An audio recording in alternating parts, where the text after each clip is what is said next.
नमस्कार. कथा मराठी चॅनलवर तुमच्या सगळ्यांचं स्वागत आहे. आज आपण ठरलं तर मग ह्या मालिकेच्या इंटरेस्टिंग अशा पॉईंटवर आलो आहे आणि आज आपण पाहत आहोत अस्मिताची केस ही कोर्टामध्ये सगळी काही केस उभी आहे. अस्मितावरती इथे घाण आरोप लावण्यात आलेले आहे. तिने चैतन्यसोबत अफेअर केले असं सचिनचं म्हणणं आहे. ते कोर्टात त्याने सिद्धही केले व्हिडिओ दाखवून. तर आता कोर्टासमोर वकील म्हणतात की सचिनने जे जे सांगितलं ते सगळं सत्य आहे, तर त्याच्यानुसारच त्याला न्याय मिळावा.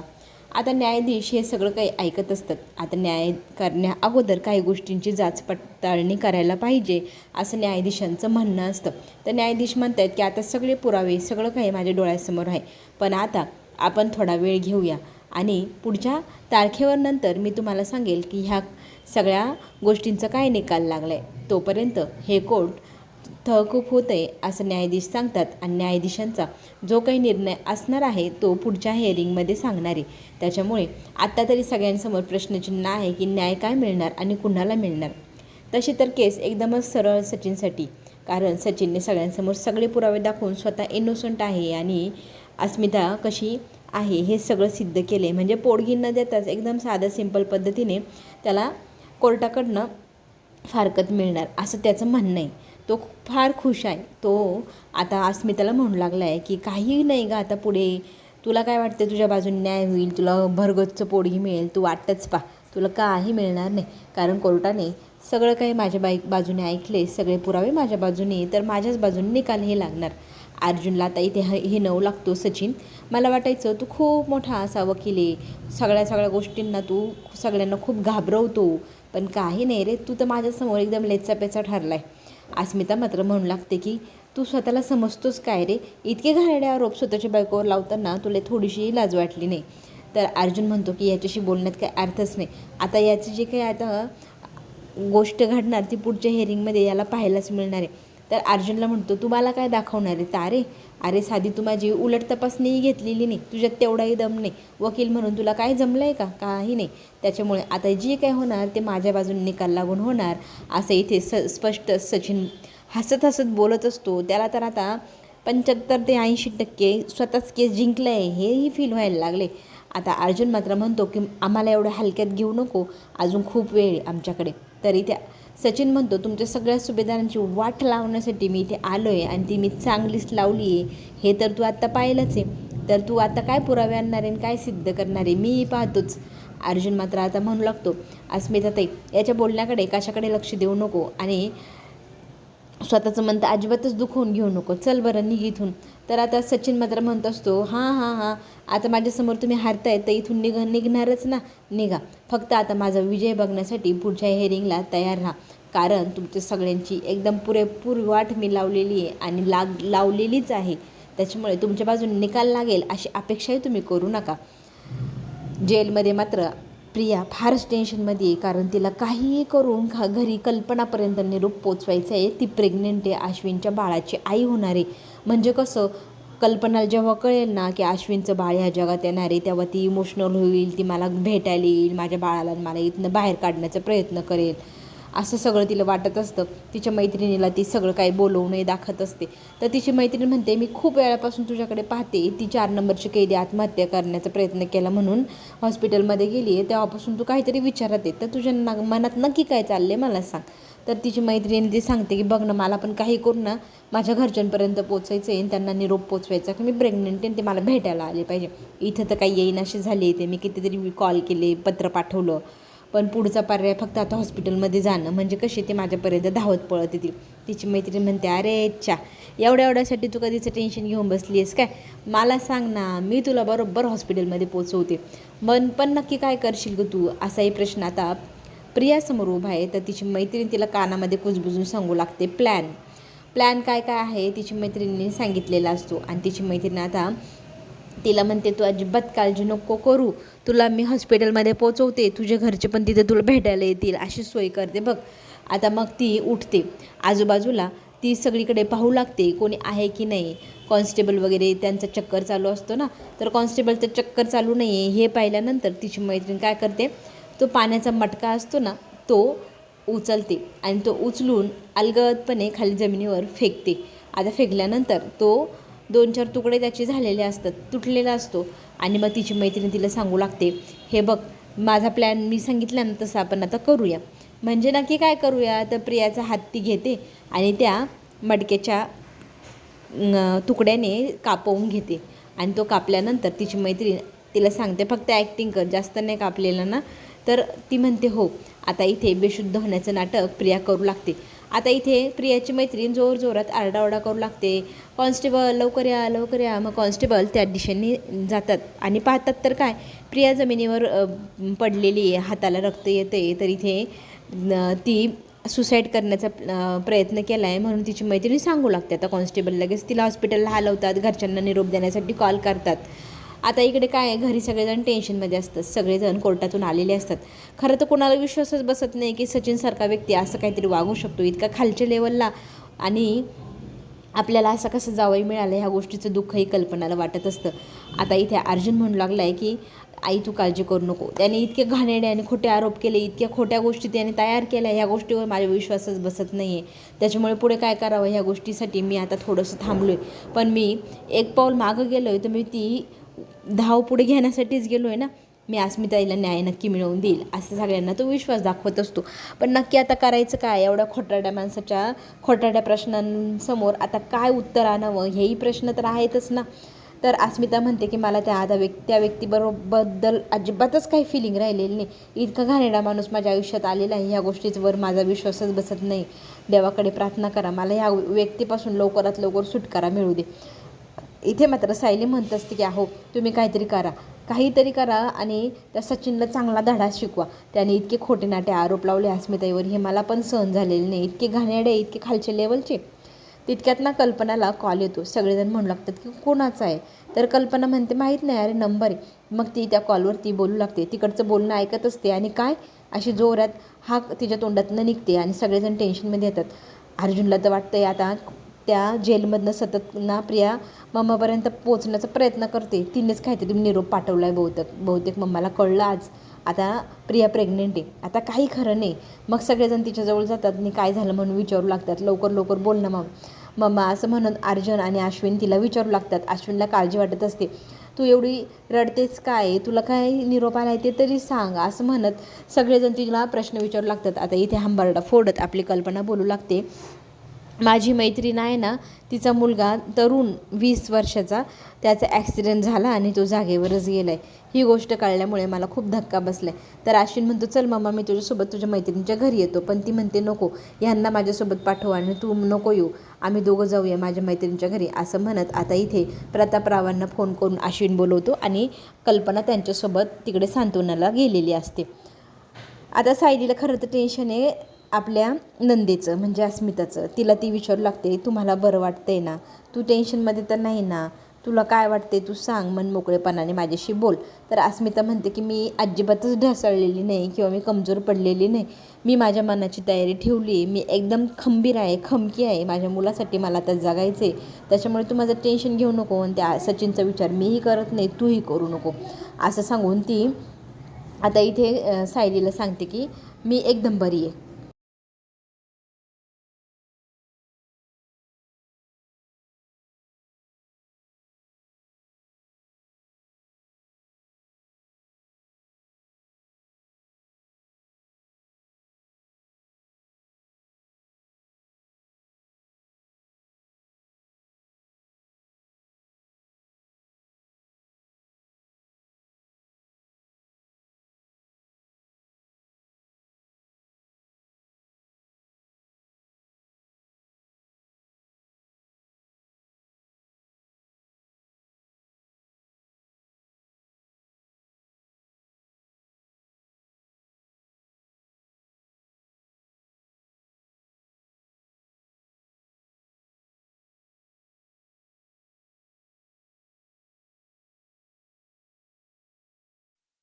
आता इथे ती तिच्या खोलीमध्ये आरामाला जाते, सायलीलाही सांगते सायली तूही आराम कर. आता आपल्याला हेही पाहायला मिळणार की सचिन इतका खुश आहे ना, तो लगेच सगळी बातमी त्या साक्षीला फोन करून सांगू लागतो. कोर्टामध्ये त्याने केलेले पराक्रम, आसमीला कसं तोंडघशी पाडलं, त्याने सगळं काही आता वर्णन करून इथे साक्षीला सांगायला सुरुवात केलेली असते. आणि साक्षीला म्हणतो, हे बघ बेब, तू येईपर्यंत ना सगळी केस सॉल्व्ह झालेली असेल, माझी फारकत झालेली पण असेल, आणि तू आली की मग आपण दोघंजणं छान लग्न करायचं, आपला संसार थाटायचा. हे सगळे स्वप्न आता सचिन इथे साक्षीला दाखवू लागला आहे. साक्षी ही म्हणते की मी आता माझी सगळी काळजी घेते, माझा चेहरा पूर्णपणे बदलल्याशिवाय मी काय वापस येत नाही, आणि मी जेव्हा वापस येईल तेव्हा आपण दोघंजणं छान आपला संसार थाटू. तोपर्यंत तूही हे सगळं पटपट निपट. आणि साक्षीलाही सचिन सांगतो, गोळ्या औषधं वेळेत घे, स्वतःची काळजी घे, आणि इकडची काळजी अजिबात करू नको. इकडे मी सगळं काही माझ्या मनासारखं मी सांगतो तसंच होणार आहे, तसंच सगळं करून ठेवतो. हे सगळं बोलणं त्या दोघांमध्ये चालू असतं. आता इथे सचिनला इतका आनंद होतो आहे की तो केस जिंकणार म्हणजे जिंकणार असं म्हणून तो आता फोन ठेवतो. आता पुढे काहीतरी करायला हवं म्हणून तो वकिलांना आता कॉल करतो. वकिलांना सांगू लागतो की आपण आज भेटूया, पुढची जी काही आता वार करायची आहे अर्जुनवरती, त्या सुभेदारांवरती, त्याची आपण प्लॅनिंग करूया. खरं तर त्याच्या डोक्यात सगळे प्लॅन तयार आहे. आता त्या पद्धतीने आता नोटीस पाठवायची अस्मिताला, त्याच्यासाठी तो आता वकिलांना आत्ताच्या आत्ता भेटा म्हणून फोन करून कळवतो आणि ते भेटायला तयार होतात. घरी मात्र सायली टेन्शनमध्ये असते. कल्पना आलेली नाही आणि अस्मिताने जेवण केलेलं नाही. अर्जुन आणि अश्विन घरी नाही आहे, ते कुठेतरी गेले. प्रत्येकाची काळजी या मुलीच्या डोक्यामध्ये. सगळे काळजी करता करता आता ती स्वतःकडे लक्ष देत नाही. तर इथे प्रतिमा आत्या तिला काळजीने स्वतः जेवू घालतात आणि तिला समजवतात की तुझ्यासाठी पण आता खाणं गरजेचं आहे की नाही, तू पण दोन जीवाशी आहे, तुलाही वेळेत खायला हवं, स्वतःची तू पण काळजी घे ना, किती सगळ्यांचा विचार करणार आहे असं म्हणत ती तिला एक एक घास भरवत असते. आणि जेवता जेवता सायली बडबड पण करत असते. आणि इथे ना सायली सगळ्या घराची काळजी करते. हे पाहून अस्मिता आणि सगळ्यांची काळजी पाहून खरं तर आपल्या प्रतिमात्याला तन्वीचीच काळजी वाटू लागलेली. आणि बोलता बोलता आपली प्रतिमात्या म्हणते की हे बघ, तू ना खूप सगळ्यांची काळजी करते, स्वतःकडे अजिबात लक्ष देत नाही आहे. तर सायली म्हणते, बघा ना, मला सगळ्यांचं इतकं डोक्यात विचार येतो आहे, मला सगळ्यांची काळजी वाटते हो आत्या, म्हणून मला जेवण करावं असं पण वाटत नाही. आणि बोलता बोलता खात असते तर तिची जीभ खांडली जाते. तर इथे लगेचच प्रतिमा आत्या म्हणते, अगं तन्वी गप्प बस गं, तू बोलते मग तुझी जीभ कातरली जाते, तुला जखम होते माहिती आहे ना, बडबड करत जाऊ नको. तर इथे सायली त्यांच्याकडे पाहू लागते आणि तन्वी अशी हाक मारली म्हणून इथे प्रतिमा आत्या म्हणू लागते, बघ ना, लहानपणी ना तन्वी अशीच करायची, खूप बडबड करायची, बोलता बोलता पण मी तिला भरवायची, ती बडबड करायची, तिची पण जीभ अशीच खांडली जायची. आता तू तुझी काळजी घे बरं, मी तुला जिभेला ना तूप लावायला देते, आणि तू ना जरा शांत हो बरं, सगळ्यांचा विचार करू नकोस. आता इथे तन्वी शांत होते. खरं तर प्रतिमा त्या मनातली मनात विचार करत असते की ही मुलगी ना सतत स्वतःची काळजी करत असते, काहीतरी करावंच लागेल, हिची पण काळजी घेणं गरजेचं आहे, हिला तेच समजत नाही, पण मी आता काहीतरी करतेच ह्या मुलीचं. आपल्याला इकडे पाहायला मिळतं की प्रियाना फार खुश असते तिच्या घरचे तिला भेटायला आले म्हणून. ती पाहू लागते दाराकडे, कोण आले, तर समोरून येतात अर्जुन आणि अश्विन. डॉक्टर म्हणतात, तुम्ही आहात का, तुम्ही यांचे कोण? तर ते सांगू लागतात की मी हिचा नवरा आणि मी धीर. प्रिया मात्र आता तोंड फिरवते. तरी ते अश्विन म्हणू लागतो, तुला वाटत असेल की माझ्या मम्मापर्यंत तू पोचली आहेस, मग तीच भेटायला येईल, तिच्याच फोनवर तू फोन केला होतास ना, त्याच्यासाठीच तू इतके प्रयत्न करत होतीस ना. तर पोलिसांकडनं ज्या वेळेला कॉल आलेला असतो ना, तर इथे त्या कॉलवरती अश्विन बोलत असतो. अश्विनने तो फोन तिच्या कल्पनाकडनं अगोदरच घेतलेला असतो, कारण ती सांत्वनाला जात असते ना. आणि तोच कॉल आता इथे त्याने उचलल्यामुळे त्याला माहिती मिळालेली असते आणि मग तो त्या ठिकाणी पोचलेला असतो. तो सगळं काही इथे प्रियाला सांगतो आणि प्रियाला म्हणू लागतो, तू आणि आत्महत्या करशील, तू स्वप्नातही विचार करू शकतेस का? तू किती स्वतःवर प्रेम करते आणि स्वतःचा किती विचार करते हे कुणाला माहीत नाही आहे का? पण मला माहिती आहे ना, तू स्वतःवर किती प्रेम करते, स्वतःला तू अजिबात मारू शकत नाही. तू हे सगळे जी नाटकं करते ना घरातल्यांना इमोशनल करण्यासाठी, तुला वाटतं आहे की घरच्यांना कळलं की घरचे सगळेजण तुझी काळजी घेण्यासाठी येतील, तुला इथनं बाहेर काढतील. तर इथे ती म्हणू लागते की अरे अश्विन, मला समजून घे, तू मला समजून घेत नाही, तू मला त्याच्यामुळेच मी माझा जीव देण्याचा प्रयत्न केला आहे. तू अर्जुन, तू तरी समजणार आहे, सगळ्यांना सांग ना, घरच्यांना इथे आण ना, माझ्या बाळाचा तरी विचार करा ना, असं म्हणत ती इथे गयावया करू लागते. तर अश्विन म्हणतो, तुझी ही जी सगळी नाटकं आहे ना, ही मी चांगलीच ओळखतो, आणि तू आणि तुझं होणारं बाळ हे तुझं नशीब समज आणि तुझ्या बाळाचं नशीब समज. आम्ही त्याच्यात पडणार नाही, आम्ही त्याची जबाबदारी घेणार नाही, असं चक्क अश्विनने नकार देत इथे प्रियाला सांगितलं आहे की तू तुझी काशी तिकडंच करायची, आपल्याला अजिबात सांगायचं नाही. माझ्या घरच्यांपर्यंत पोचण्याचा जो प्रयत्न तू करते ना, तो मी कधीच यशस्वी होऊ देणार नाही. आणि माझ्या आईवडिलांपर्यंत किंवा कुणापर्यंतही हा निरोपच पोचू देणार नाही. घरच्यांच्या आड मी उभा आहे आणि तुला पहिले माझा सामना करावा लागेल. आणि डॉक्टरांनाही आता इथे अश्विन विचारू लागतो, तुम्हाला काय वाटतं ही आत्महत्या करण्याचा प्रयत्न करते? किती डीप कट मारण्यासाठी किती डीप कट मारावं लागतं माहिती आहे, मला पण माहिती आहे, मी पण डॉक्टर आहे ना. तर इथे डॉक्टर म्हणतात काही नाही, वरच खर्चडलेले. तर इथे अर्जुन म्हणतो, हे बघ तुझे जे प्रयत्न चालले ते आत्ताच्या आत्ता बंद करायचे, आमच्या घरच्यांपर्यंत पोचण्याचा अजिबात प्रयत्न करायचा नाही. आणि तू आणि तुझं बाळ त्यांचं नशीब आणि ते काही करायचं तू तिकडेच करायचं, असं इथे स्पष्ट सांगत आम्ही तुझ्या कुठल्याही प्रकारे मदतीला येणार नाही, असंही अर्जुन आणि अश्विन स्पष्टच सांगतात. इथे गयावया करण्याची नाटकं आपली प्रिया करू लागते. आता प्रियाच्या ह्या सगळ्या नाटकांना कोणी भीक घालत नाही बरं. आणि तिचा नवरा तर तिला स्पष्टच सांगतो, तू आणि ते तुझं बाळ तिकडंच काशी कर, आमच्यावरती तुझं कसल्याही प्रकारचं ओझं लादण्याचा प्रयत्न करायचं नाही. आता आपल्याला इकडे पाहायला मिळते की घाईघाईने एकदम पळत चैतन्य घरी आलेला असतो आणि अर्जुन कुठे विचारू लागतो, तर अर्जुन घरी नाही आहे. तर सगळेजण विचारतात की तुझ्या चेहऱ्यावर खूपच जास्त काळजी दिसते, तू काय एवढा काळजी ते काय झालं आहे का? तर आता इथे तो सांगू लागतो की हे बघा मोबाईलवरती फेसबुक आणि इकडे जिकडे अशी पोस्ट इथे अश्विन आपल्या सचिनने टाकली आणि काय टाकली हेडलाईन, सुभेदारांनी फसवलेलं जावयाला, अशी हेडलाईन. आता हे जेव्हा पूर्ण वाक्य सायली वाचायला सुरुवात करते, इतका मोठा निबंध लिहिला आहे सचिनने स्वतःबद्दल. वा बघा आता निबंधात काय काय लिहिले, मी सचिन, मी सुभेदारांचा जावई, माझं लग्न झालं त्यावेळेला मी US कामाला होतो, त्यामुळे माझे जावई म्हणून सुभेदार फार कौतुक करायचे. माझी बायको लग्नाच्या काही दिवसांनी माझ्याकडे आली, माझ्या पैशावरती तिने इथे US फिरलं, मौज मजा केली, पुन्हा ती वापस गेली. त्याच्यानंतर माझी नोकरी गेली, मग मी वापस घरी आलो. हे कळल्यानंतर सगळेजण माझी दुडू करू लागले, कोणी माझ्याशी नीटसं बोले ना, माझ्याशी कोणी चांगलं वागे ना.